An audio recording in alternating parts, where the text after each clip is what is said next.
Lots of ways to pull a gooseneck out of the shop. I can't think of a better one though. All right, fellas, we are back at F2 Fab, back in the shop today. What we're doing today is cutting the neck off the gooseneck. It's made out of C-channel, as you can see right here. C-channel, and then the down is going C-channel as well. It's always been kind of weak and flexy. They tried to brace it up here and didn't weld the strap to this upper arm, which takes a huge amount of strength out of it because you're putting all that tension right there where you can see the air coming through. Where they didn't weld it good. There's more. This is the kind of welds that have been on this gooseneck now for years. I've had it for a few years, put probably way too much weight, especially for the way this is designed and the way the amount of stuff I've got. I've got the Jeep back here. Of course, it's on the 50s Rockwells. It's got a V8 swap in it. We'll get into that in another episode. But it's kind of heavy. And then we've got this camper. It is a real light, so you know it's not very heavy. I think it's like 2,000 pounds, 2,500, something like that. And then on the tail end of that, we put the Wildcat over here, which just so happens to fit right between the tires, on the rear axle of the Jeep. So you'll have to forgive me because I'm new to recording everything I do, and I always forget. So I've already cut it. I've got that side cut right there. You guys have not missed, I don't want to get underneath it, because you guys have not missed the most exciting part, which is this side's cut, but as you can see there, it's not cut all the way through everywhere. So it's still hanging on over here somewhere, and we've got to get that loose so the whole neck can go in the trash.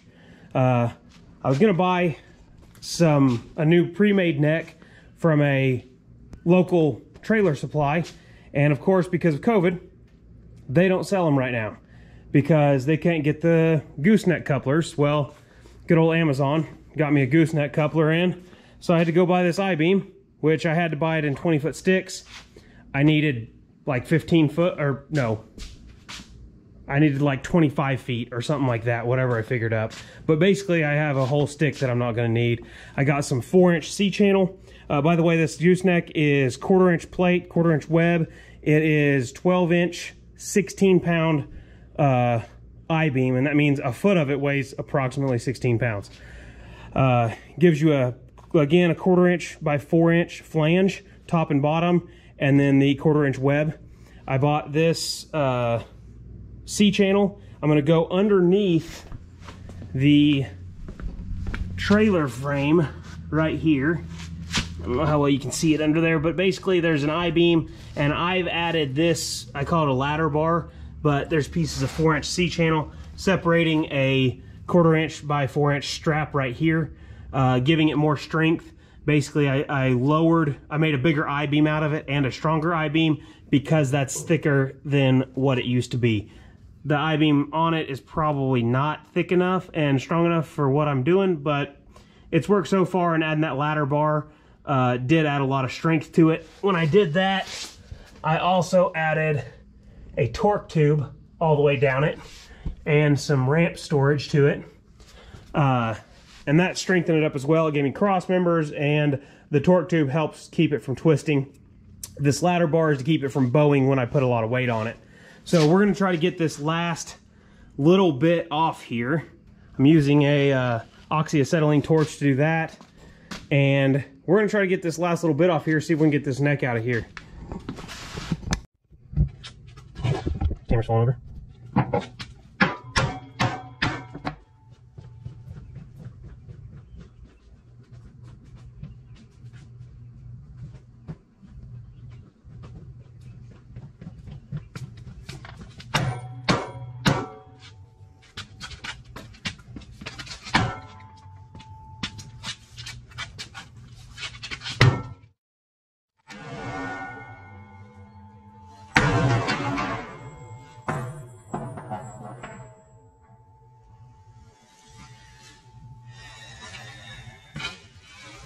Yep.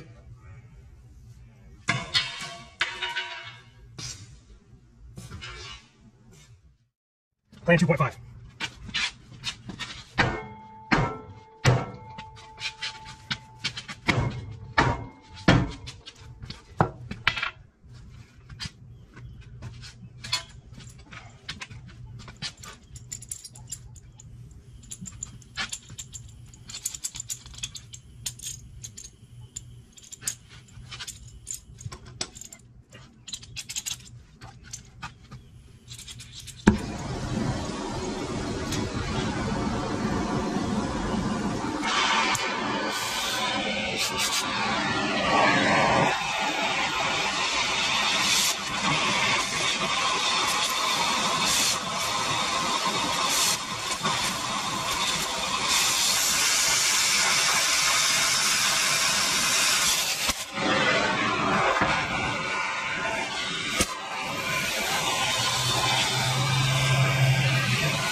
All right, so that wasn't very eventful, but you can see it came off. Nothing got damaged on the camper. We still have plenty of clearance. Hopefully getting this out of here, I don't tear up the camper anymore, or at all. So there we go. Okay, so obviously I can't move this gooseneck by myself. We've got it cut loose, but I had to pull it out with something. So what else would you pull it out with besides your 94 Geo Tracker race car? I mean, it's basically purpose built to pull goosenecks. You just drop her in there, shut the door, and drive off. I can't see what can go wrong. I see a lot of ways of success, but nothing that can go wrong. You wouldn't want to use the old F350 over there. It's a little too heavy for this job. Maybe if you're pulling the whole trailer, but not just the neck. We could have put it on the trailer. I thought about that, but that's just a lot of work getting the trailer out. You got to hook it up to the truck, and you're still using the truck. So we're going to use this old Geo Tracker, and we're going to see what we can do here.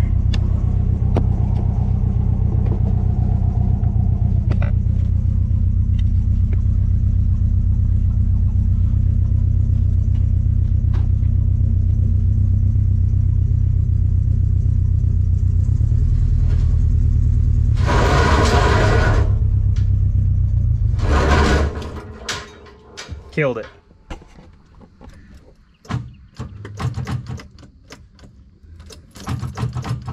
And the battery's dead. I'll be right back. All right, we're back. We're gonna try this again.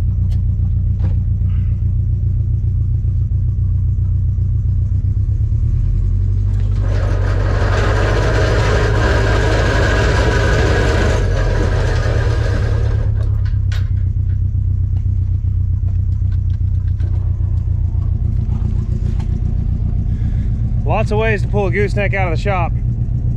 I can't think of a better one though. Geo Tracker, dominating yet again. All right, so we are back. The good old tracker did its job, pulled the neck right off. First try, second try, she died the first try. So what we have left here, I just cut that C channel. So I've got to come back through here and clean all that up, cut the weld off, cut it off this little piece of plate right here, and get that all cleaned up. I'm going to get rid of that bracket too. We don't need that. This is where an old camper I used to have, this piece was a piece of angle, and it was welded on right here and actually lifted the camper up about 12 inches. But this camper didn't need to because it had the tanks mounted in it instead of hanging down underneath like my old one. And then this side, same thing. Got to melt that, clean all that up. Be a lot of cutting and grinding left. So I'm going to put you on a time lapse and get that done.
All right, so we've got done using the torch over here.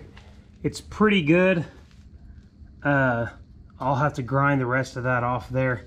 Got it cut off of there, and then it was bad trying to get that cut off because it was so thick on that back side, and then the weld was kind of back behind it. I'm sure there was a better way, but I burned it all out with a torch and made that giant mess. And then I still got the other one to do, so I'll probably let this cool off for a while, make sure the boards don't catch on fire. They started smoking on this back side right here, just from the heat on that wood trying to catch it on fire. But anyway, we're gonna get this all ground up and cleaned up, and then we'll be back to show you the we'll be back to show you building the new neck on.